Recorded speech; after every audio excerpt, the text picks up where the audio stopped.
Today, I'll show you how to disable the pin on the Xiaomi Smart Band 9. So unlock your Band 9 by typing in your pin and then swipe up from the bottom of the watch face to access the app menu. Then scroll down and find settings. Here it is. Tap on it.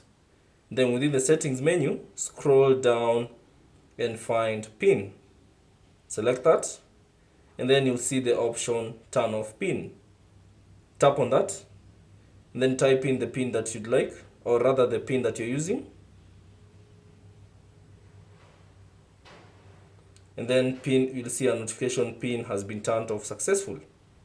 So once you turned off, whenever you lock your smart band, you don't need to require a pin to unlock it. And that's basically how to disable the pin on the Xiaomi Smart Band 9. Thanks for watching, and if this video was helpful, consider leaving a like and subscribing to our channel for more tech tips.